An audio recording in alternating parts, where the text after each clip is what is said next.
Hello everyone and welcome back to From the Depths with me, Zacargo, and oh my god, all the notifications, please go away.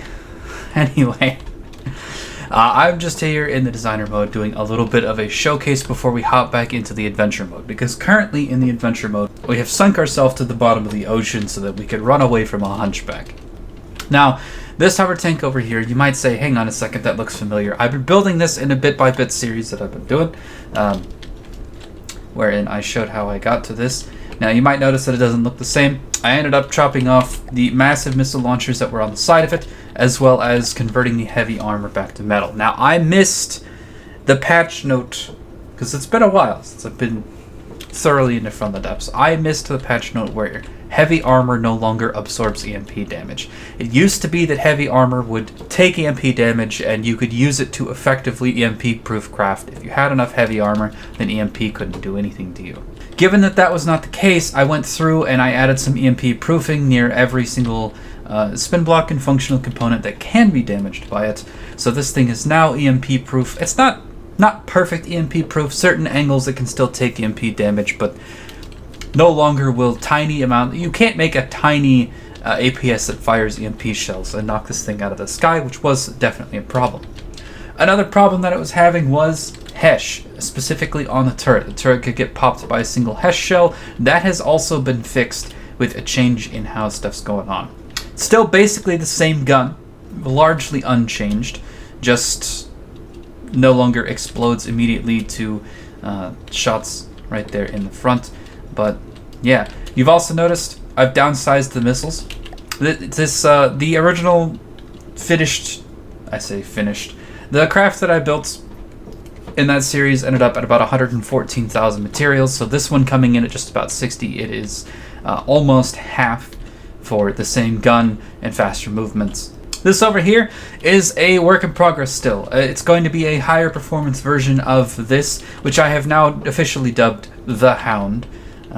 So yeah, this one's basically finished. This will be the Bloodhound. It's going to have a much larger volley of missiles. It's going to have its thrust tuned up quite a bit more. It's going to go through a lot more engine power, a lot more ammo. It's going to have restrictions taken off of it. Going to be designed to get in, go fast, and hit much harder than the Hound over here. But yeah, it's still a work in progress, so we won't see this one in action for quite a while. Other stuff.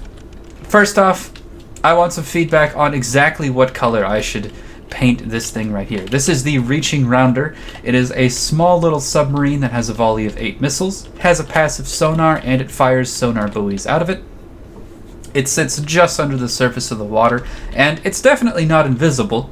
Everything can detect this, but there will be a larger ship with a much more massive sonar signature competing for attention. So yeah, I don't know what to color this. I'm thinking either hot pink or shiny black. You guys will have to let me know what sort of color scheme fits. Anyway, moving on. Got a little gun buoy here. This fires very fast frag shells. Now, this thing does need a mothership to function. It has no detection of its own, but for its cost, it's very effective. It only costs 4,100 materials, and the gun itself costs 3,500, so all things considered, extremely efficient firing platform. I used to have a design in the campaign that was a cruiser that could go and deploy a whole bunch of these, and then it would be, one fairly small ship with a firepower of 3 or 4, and it was very good at holding off certain attacks. It's also surprisingly good in the land campaign in the rivers.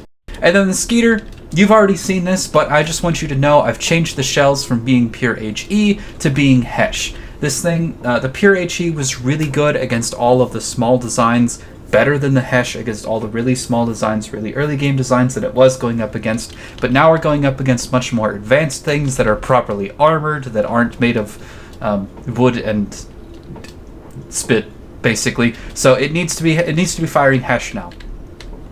This thing over here is a drone that I pulled out of mothballs. It's got some mimic work done, so it can see a whole bunch of different things, and it fires some infrared missiles, and then it fires some radar missiles.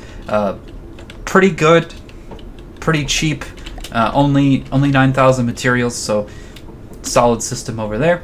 And then over here we have the Flaming Sea Slug. Divinity inspired this one for me.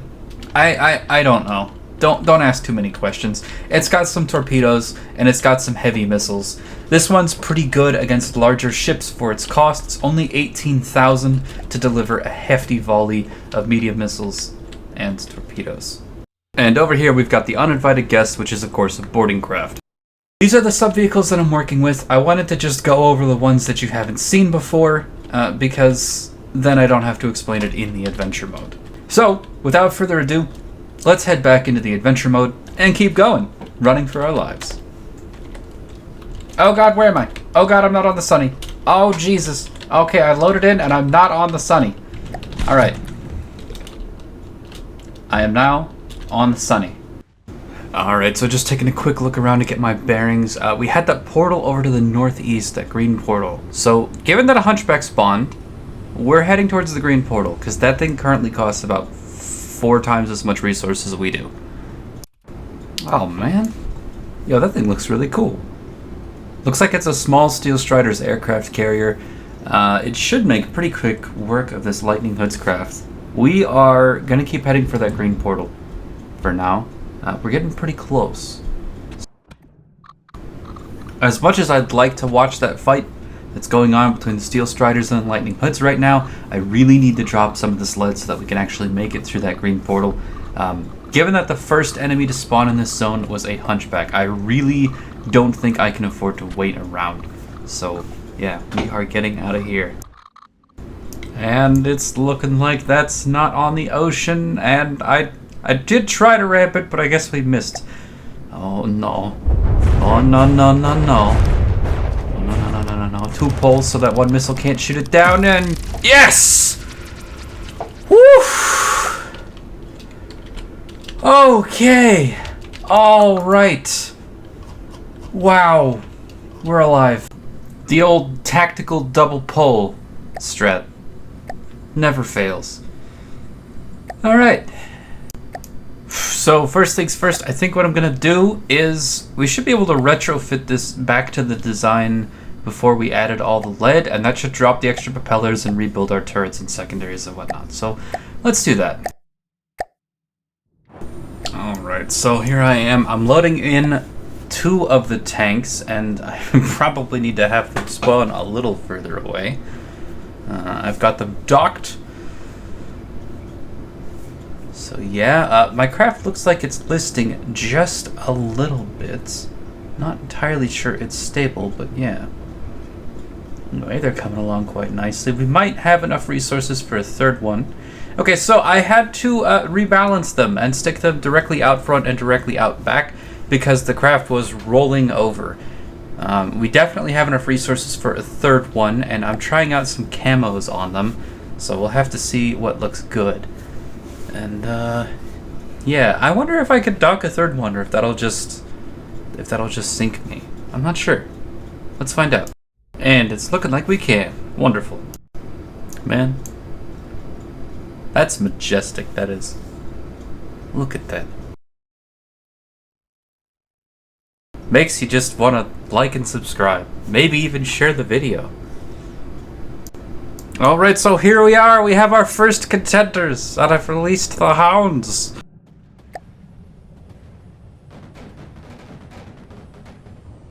These things, they're not looking too dangerous. Our anti-missiles are taking down a lot of their missiles, and if the HESH shells actually, that one just crashed into us and gave us some resources. Very nice, very nice. Yeah, not too exciting, but it's the first thing to happen since we entered this new zone. So, yeah. Alright, fast forward a few minutes, and we've color-coded them. They now have names. They now have colors. They now look very pretty. And I know which one is which, so that I know which one to dock and undock. So, yeah, it's all very, very easy. Let me know if you guys have camos that you know of that are like hard to find or whatever. I don't know if there is a gallery or somewhere to see all of them. I've just been kind of guessing and getting random ones. So, yeah, if you know some good ones, or you know a place to see what camos there are, let me know. But yeah. Ladies and gentlemen, boys and girls, here we are.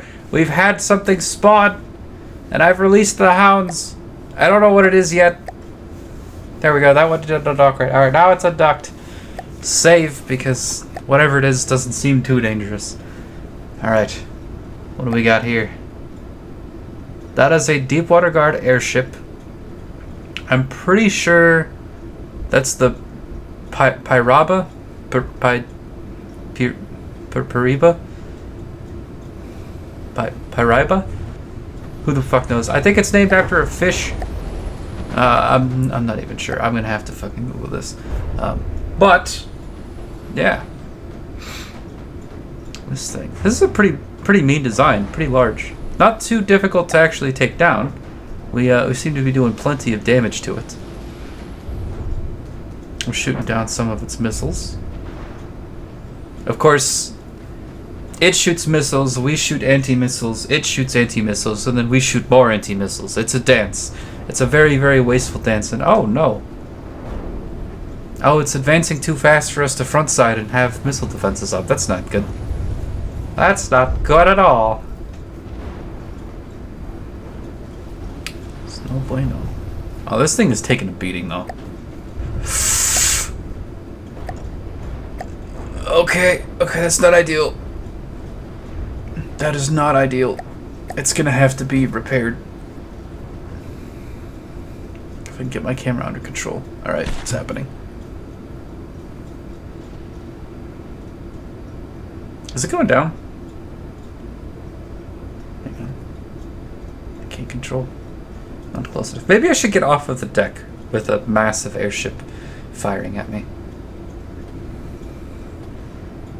Let's see. Okay, that thing has its thruster back. So get on out of here. Don't worry about it. It's fine. It's fine. Oh, man. Yeah, this thing is down. It won't be long now. You're mine. Money, money, money. Money.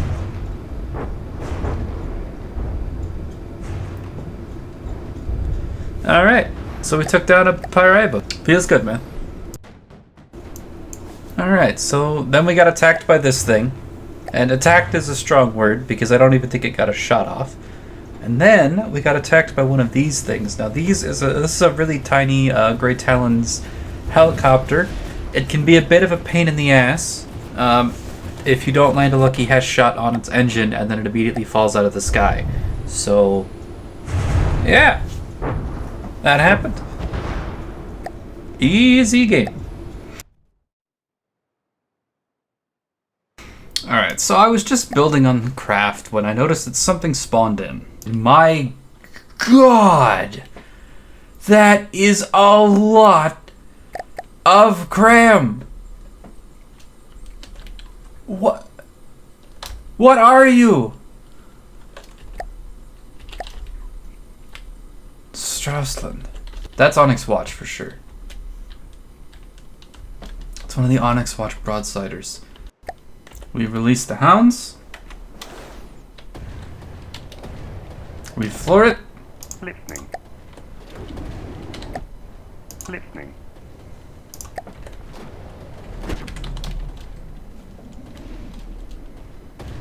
Thankfully, its first shot missed.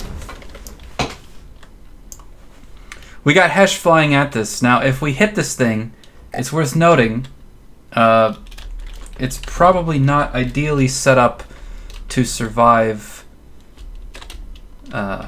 Hesh. So,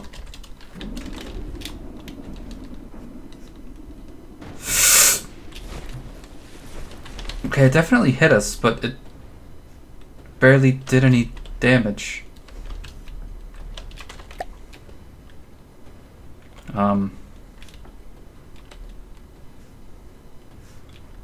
Hello? Damage? You'd think if it fires a crab volley, it does damage. We're gonna save because I don't know what else is gonna spawn in here, and I want to go look at this thing up close.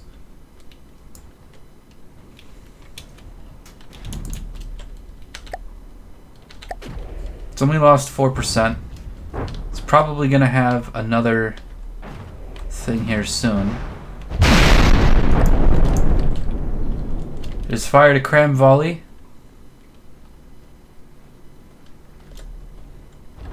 It got 1 hit. Or 2 hits, maybe. Yeah, this thing doesn't seem to be doing that much damage. Whereas the Hounds, however. That's at us. Oh, Jesus. Okay, that hit us almost dead on.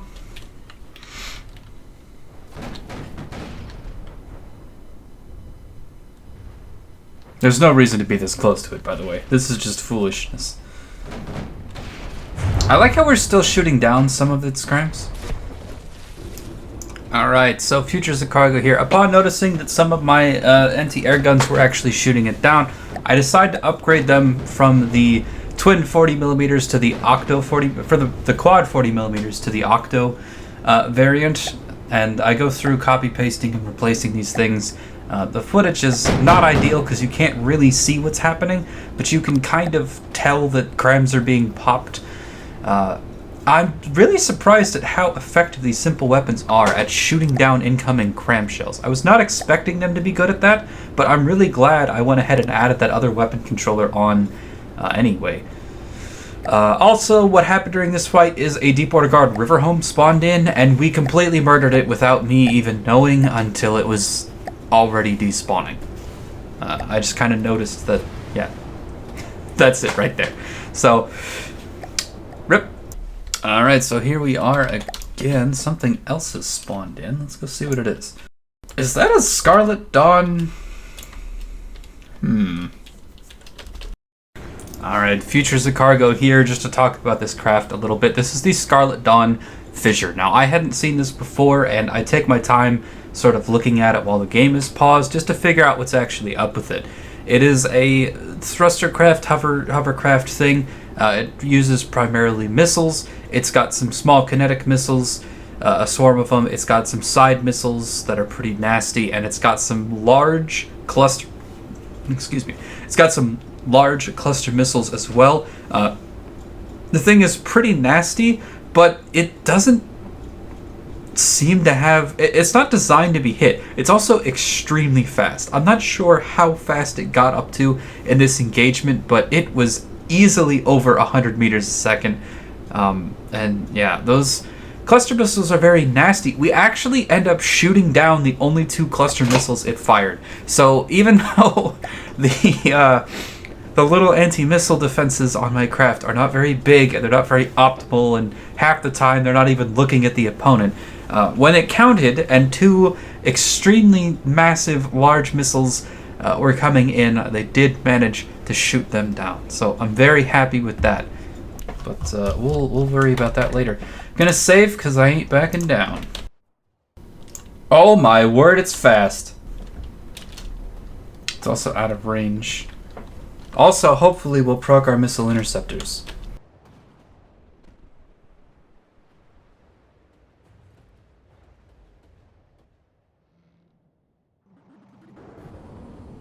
It's very fast. It's very vulnerable to Hesh too, it seems like. It's also firing some massive cluster missiles. We shot one of them down. Shot both of them down. There's a rather large volley of missiles. Okay, that thing is still in the air. We're going to pull it back just to help it recover. The thing has taken 8%.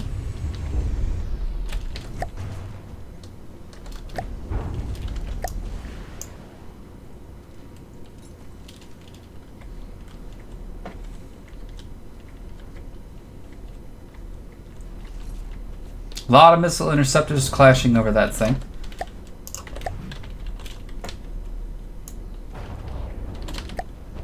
Gonna let go of it because it should be alright. It's already back operational. This thing has taken some pretty nasty Hesh hits. And is it ramming? Looks a little bit like it's ramming. That is some nasty damage right there. Alright, so the fight goes on like this for a little while. Speed it up just a little bit here. And I gotta say, one of the things that I love about Hesh and hover tanks is that you get really good firing angles because it's not just one vehicle with its front side to you, but rather you get to surround a vehicle and you get amazing opportunities to land Hesh shells like the one you just saw. Getting to pelt this thing from Hesh from all directions at the same time because my craft are in separate places is just, it's way better than just having that many guns on one boat. Or maybe it's not better, but I think it's way more fun. I'm also really glad that mid-fight I ended up getting this rangefinder set up to work properly, because that definitely helped in the early stages of the fight when it was pointing at the thing. It helped me land a lot of hits early, but yeah. Anyway, I'm really happy with the performance of this so far.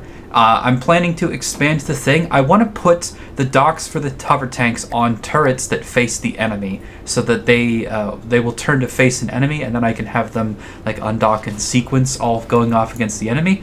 But we'll have to get into that once the boat's big enough. For now, I've been Zacargo, and this has been fun, and I look forward to seeing you on the next From the Depths adventure mode on board the Thousand Sunny. I'll see you later.